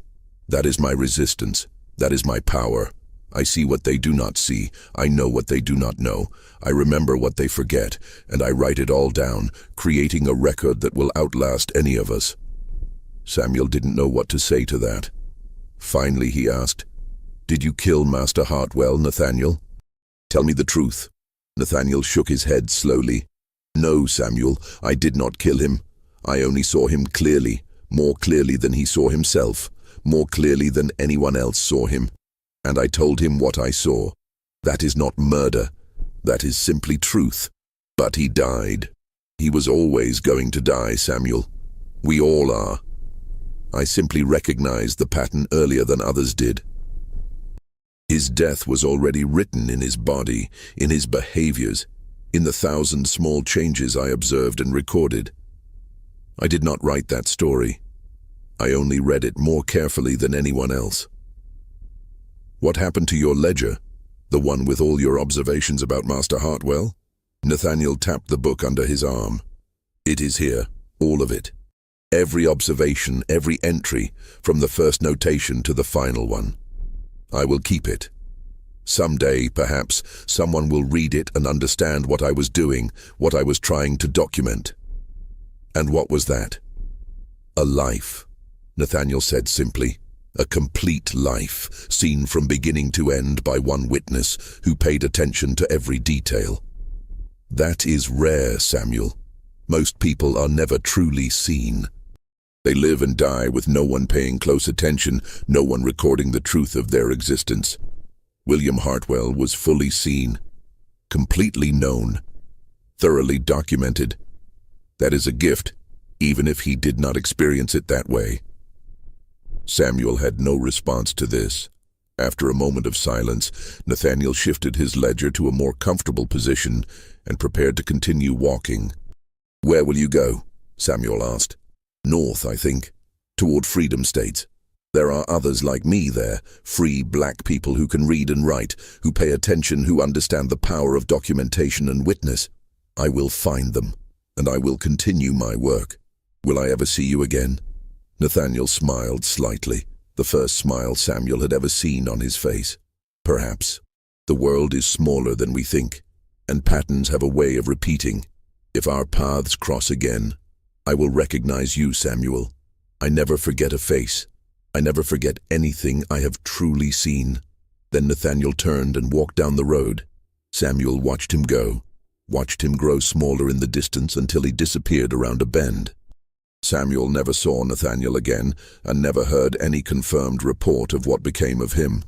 "But I thought about him often over the years," Samuel told his interviewer in 1902, nearly 50 years after that final meeting. "I wondered if he really did keep watching people, keep recording their patterns, keep bearing witness the way he said he would. And I wondered if there were others out there who could see the way Nathaniel saw, who could look at a person and read their whole life, their whole fate, just by paying close enough attention. That's a frightening thought. But maybe it's also important. Maybe we need people like Nathaniel, people who see what we cannot see, who tell us truths we don't want to hear. I don't know. But I never forgot him, and I never forgot what he did to Master Hartwell, or for him, depending on how you look at it. The question of what happened to Nathaniel's ledger has fascinated researchers and historians for generations. The sheriff examined it during his investigation in September 1851, but there is no record of what became of it afterward. It was not listed among the property inventoried when the Hartwell estate was sold. Jonathan Hartwell never mentioned it in his subsequent correspondence.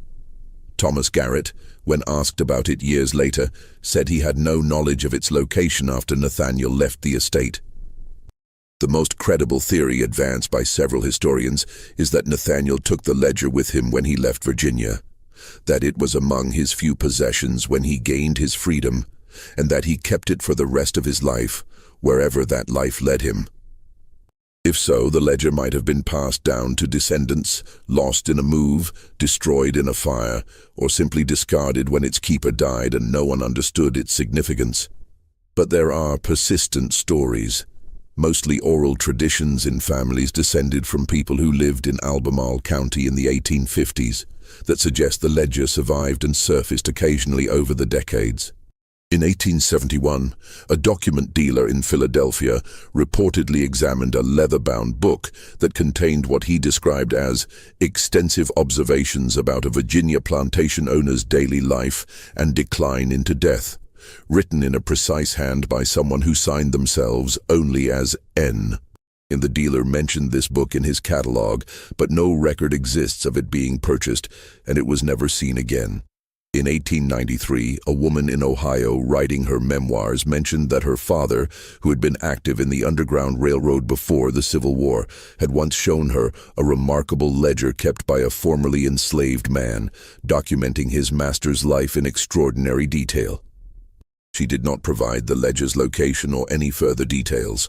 In 1934, during renovations of a house built on land that was once part of the Hartwell estate, workers reportedly found a leather-bound book concealed inside a wall of what had been a storage room off the kitchen.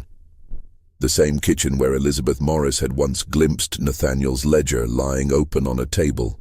The foreman mentioned the find to the property owner, a man named James Whitfield, who expressed interest in examining it. But when the foreman returned the next day to retrieve the book, it was gone. One of the workers, whose name was not recorded and who left the job site shortly afterward, had taken it. James Whitfield made inquiries, placed advertisements in local papers offering a reward for the book's return, but no one ever came forward. He died in 1947, still wondering what the mysterious ledger had contained. Was it Nathaniel's ledger? No one knows. The story may be entirely fabricated, or the book might have been something entirely different. But the story persists nonetheless. Another fragment in the constellation of rumors and uncertainties that surround these events. Some researchers have suggested that Nathaniel might have produced multiple ledgers over his lifetime, that his observation of William Hartwell was not unique, that he continued his practice of watching and recording other people he encountered after leaving Virginia. If so, there might be several such ledgers scattered across history, documenting lives that would otherwise be forgotten, recording patterns that only Nathaniel could see. The most tantalizing clue comes from a brief notation in the papers of a Boston abolitionist named William C. Nell, who worked with Frederick Douglass and other prominent black activists in the 1850s. In a journal entry from 1857, Nell mentioned meeting a quiet man from Virginia, learned and observant, who keeps a remarkable record of people he encounters, documenting their lives with scientific precision. He calls himself a witness and says his purpose is to ensure that people, especially those the world overlooks, are truly seen before they die. I find his intensity both admirable and somewhat unsettling.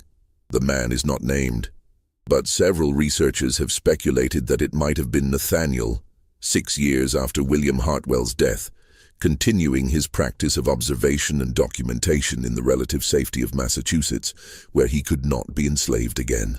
If so, what became of all those observations? Did Nathaniel keep them? Did he leave them to someone? Did they survive into the 20th century only to be discarded as curiosities by people who did not understand their significance? We will probably never know. The ledgers, if they exist, remain hidden or lost. And Nathaniel, whether he lived to see the Emancipation Proclamation or died before it, left no traceable records of his life after December 1851. He disappeared into history as thoroughly as most enslaved people did, leaving behind only stories, questions, and the disturbing legacy of William Hartwell's predicted death. The story of Nathaniel and William Hartwell did not end in 1851, though that is where the documented events conclude. Instead, it lingered in Albemarle County's collective memory, surfacing in unexpected ways over the following decades and even into the next century. In 1863, 12 years after William Hartwell's death, Dr. Marcus Sullivan made a final entry in his medical journal about the case. The entry is dated August 14, 1863, nearly 12 years to the day after he had watched William Hartwell's decline. I have had 12 more years of medical practice since William Hartwell's death, including service with the Confederate Medical Corps for the past 2 years. I have seen diseases I had never encountered before, wounds of horrific severity, suffering beyond description. Yet, I still think often about William Hartwell and his servant Nathaniel. I still cannot adequately explain what that servant did, or how he did it. Was it prediction? Was it simply astute observation of symptoms I failed to notice? Or was there something else at work, a phenomenon we do not yet have language or framework to describe? I lean toward the second explanation, though it troubles me. If Nathaniel could see the pattern of decline so clearly, why could I not? I am trained in medicine. I examined the patient regularly. I had access to medical knowledge accumulated over centuries, yet I saw nothing definitive until near the end, while this man with no formal education had been charting the progression for months, perhaps more than a year. What does it mean that an enslaved servant could read the signs of death more clearly than a physician? What does it suggest about the nature of observation, of sustained attention, of the knowledge that comes from truly watching another human being without the filters of professional categories or diagnostic frameworks? I have come to believe that Nathaniel saw something real, a genuine pattern of decline that was occurring in William Hartwell's body over an extended period. Perhaps it was a chronic condition that progressed slowly until it reached a critical threshold. Perhaps it was multiple minor failures accumulating into comprehensive systemic breakdown. I do not know.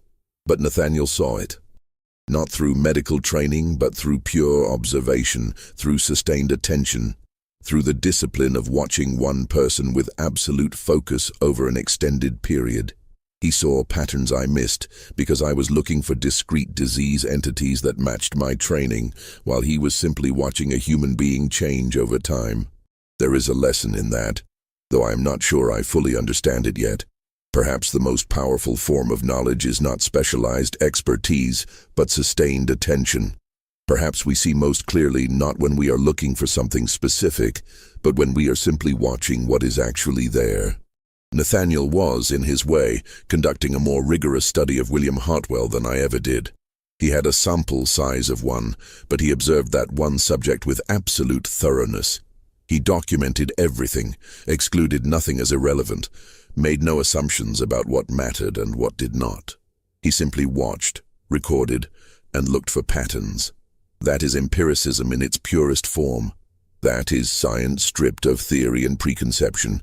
That is the method of observation elevated to an art. And it worked. Nathaniel predicted William Hartwell's death with remarkable accuracy.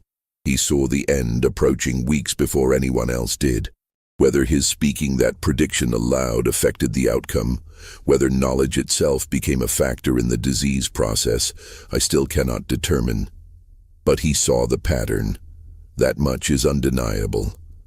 I wonder sometimes if Nathaniel is still alive, still watching people with that intense patient attention, still documenting patterns that others miss. I wonder if he has observed others who were dying before they knew it themselves.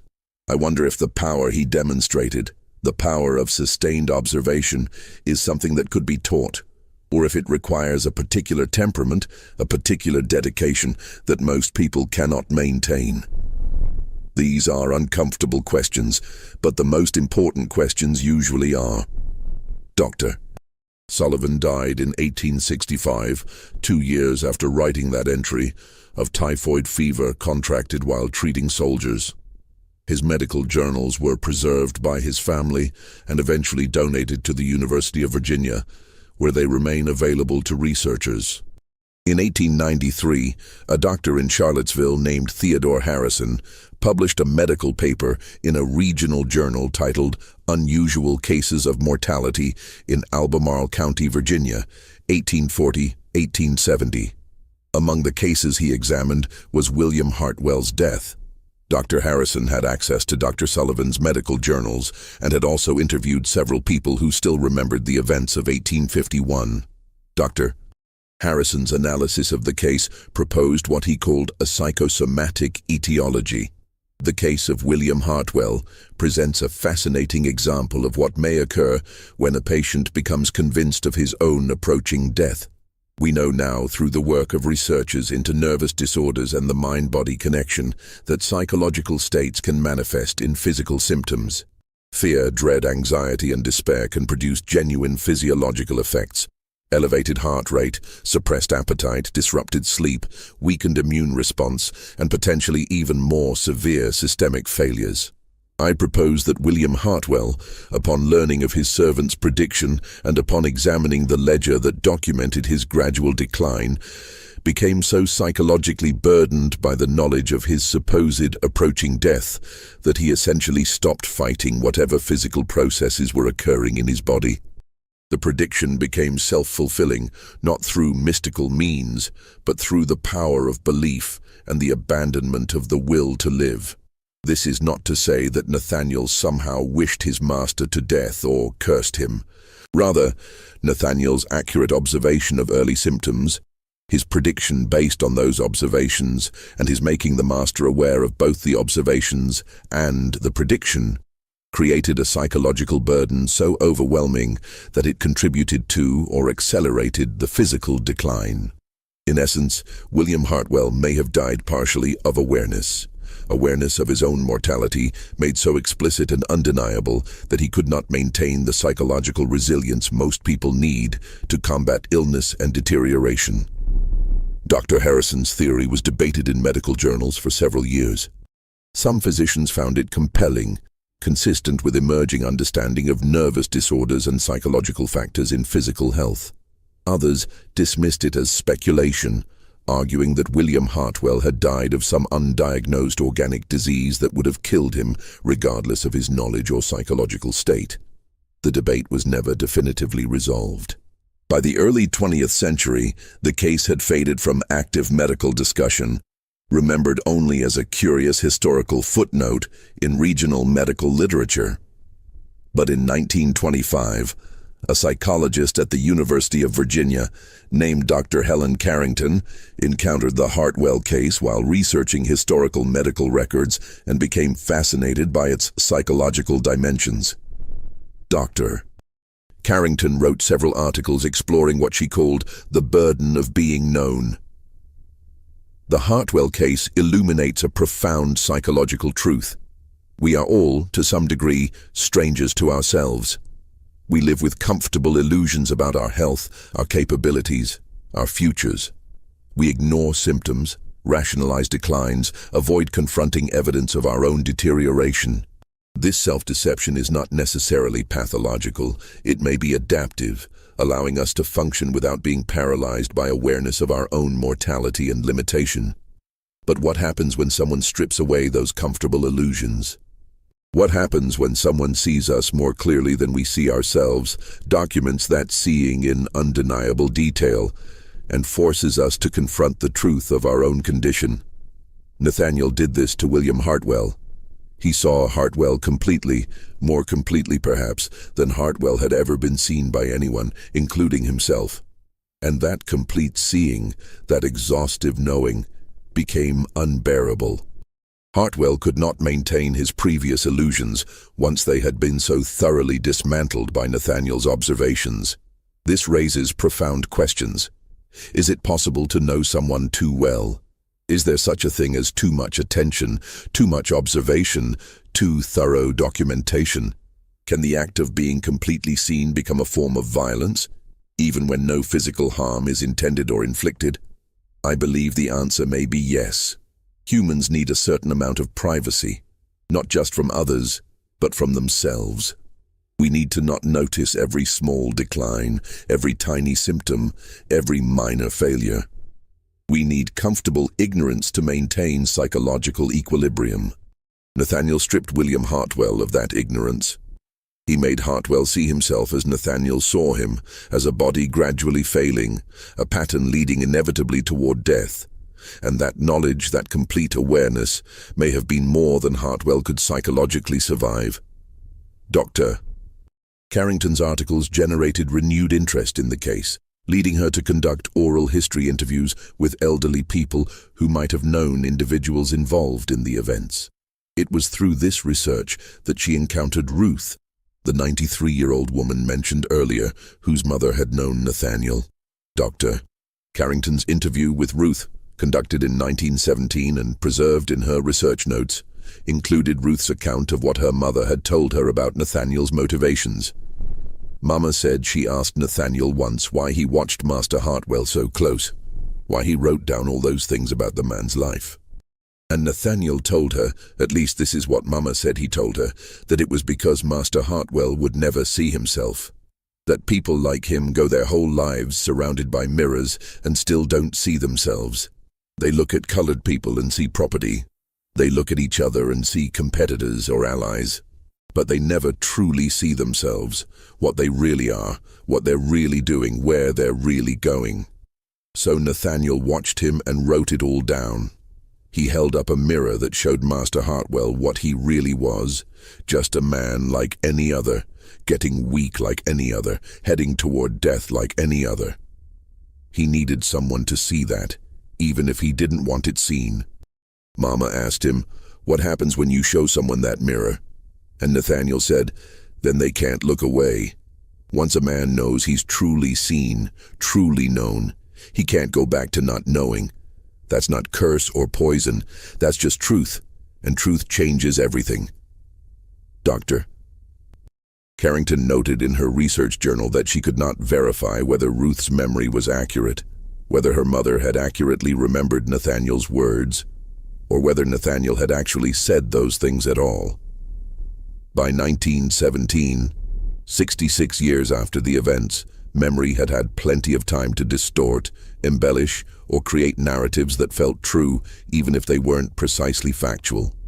But Dr. Carrington also wrote, "Whether these were Nathaniel's exact words or not, they capture something essential about this case: the power of observation, the burden of being observed, and the strange dynamic between the one who watches and the one who is watched. In that tension lies something profound about human nature, about power, and about knowledge. The enslaved man who could see became, in some sense, more powerful than the master who could not.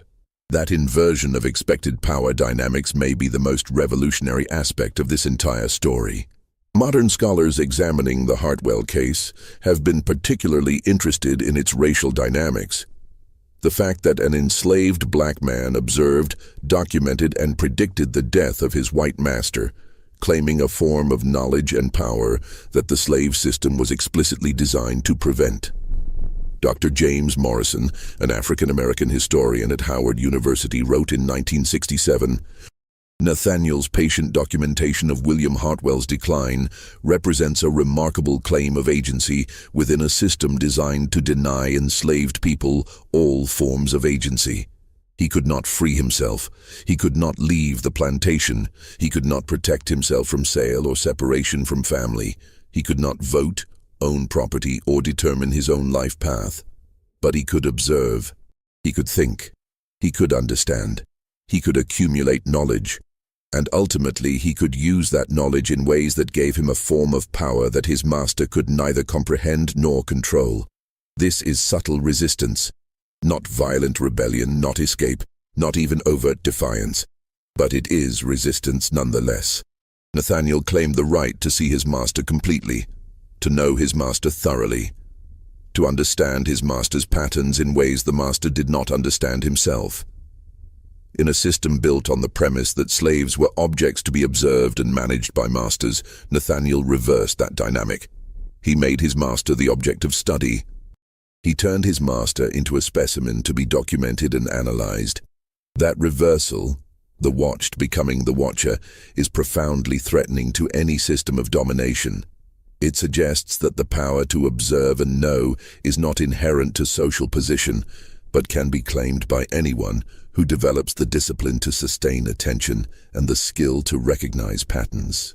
Moreover, Nathaniel's literacy, his ability to write down his observations, gave his knowledge permanence and authority.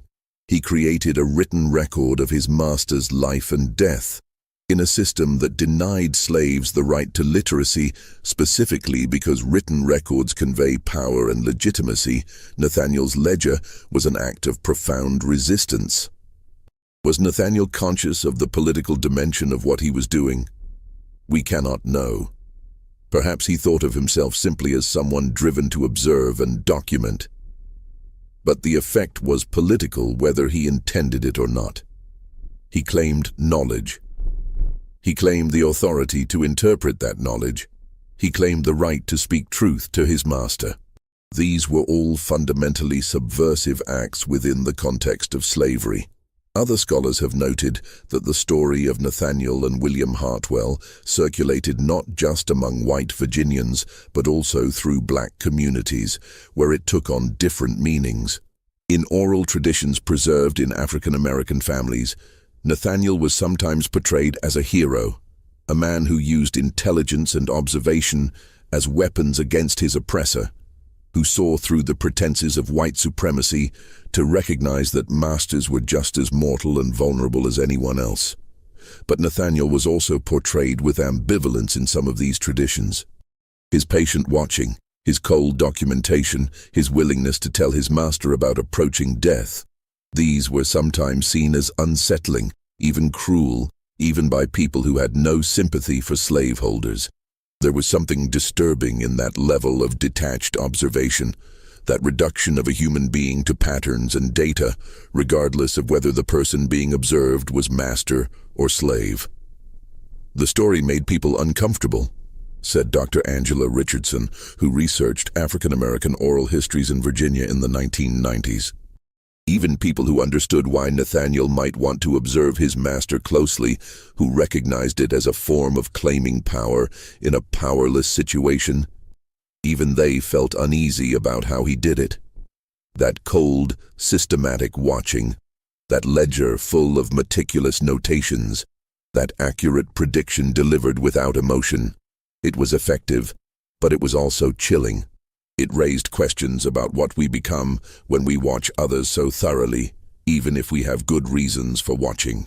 More than a century and a half after William Hartwell's death, we are left with fragments, sworn testimonies that may have been influenced by fear, confusion, or bias, personal letters that reveal only what the writer chose to record, medical logs that document symptoms without fully understanding their cause, and oral histories passed down through multiple generations, each retelling potentially altering details or adding interpretations that may not have been present in the original events. We cannot know for certain whether Nathaniel possessed some unusual gift of observation or whether he was simply an intelligent man who paid careful attention and made an educated guess that happened to prove accurate. We cannot know whether William Hartwell's death was hastened by psychological factors, by the burden of knowing his own decline had been so thoroughly documented, by the awareness of approaching death made so explicit that he could not maintain the will to resist it, or whether he would have died at the same time, regardless of Nathaniel's prediction. We do not know what became of Nathaniel after he left Albemarle County. The accounts of him being freed are suggestive but not confirmed by documentation. The story of Samuel Cross's encounter with Nathaniel in December 1851 is compelling but unverifiable. The possibility that Nathaniel made his way north and continued his practice of observation is intriguing but speculative. We do not know whether Nathaniel lived to see the Civil War, whether he witnessed the Emancipation Proclamation, whether he survived long enough to vote as a free man or to tell his own story in his own words. We do not know if he had family, children, descendants who might carry his legacy into the present day. We do not know if he kept documenting other people's lives, or if the experience with William Hartwell was so traumatic for both men that Nathaniel abandoned his practice of intensive observation. And we do not know what happened to the ledger, that leather-bound book containing more than a year of meticulous observations about William Hartwell's daily existence. Was it destroyed? Hidden? Passed down through generations?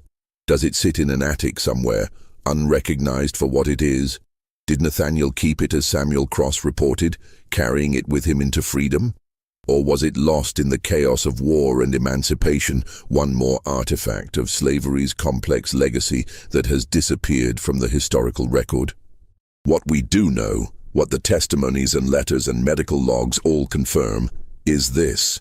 In the spring and summer of 1851, an enslaved man named Nathaniel told his master that death was approaching.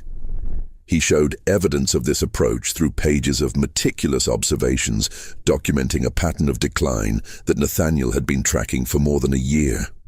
He predicted with remarkable specificity that William Hartwell would not survive beyond the summer. And William Hartwell died on September 1st, 1851. Precisely when Nathaniel's pattern analysis suggested he would. Everything else, the how and the why, the mechanism and the meaning, the question of whether Nathaniel's observation and prediction somehow contributed to the outcome or merely foresaw what was already inevitable, remains locked in the silence of history, subject to interpretation, but resistant to definitive explanation. The ledger, if it still exists somewhere, would answer many of these questions. But the ledger has never been found. And Nathaniel, who might have explained everything, disappeared into the vast anonymity that claimed so many enslaved people's stories, leaving behind only the unsettling legacy of a prediction that came true and the disturbing questions that prediction raises. The Hartwell estate was eventually subdivided and sold to multiple owners over the years following Jonathan Hartwell's departure. The main house, which had stood for more than half a century by 1851, remained occupied for another 70 years, passing through several families who knew nothing of its history or chose to ignore it. By the early 1920s, the house had fallen into disrepair. The last family to occupy it moved out in 1918, and the structure sat empty for 3 years, gradually deteriorating. In 1921, the property was purchased by a developer who demolished the house and subdivided the land for residential development. Today, a modern subdivision occupies what was once the Hartwell estate. The streets bear names like Oak Ridge Drive and Meadowview Lane, generic suburban designations with no connection to the property's history.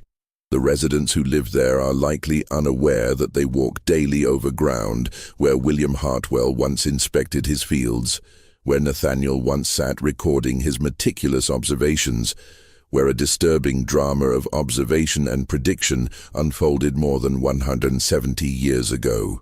But occasionally, according to local stories that may be nothing more than folklore amplified by knowledge of the disturbing historical events, visitors to the area report an odd sensation near where the old Hartwell house once stood, in what is now the backyard of a split-level colonial at the end of Miller's Ridge Court.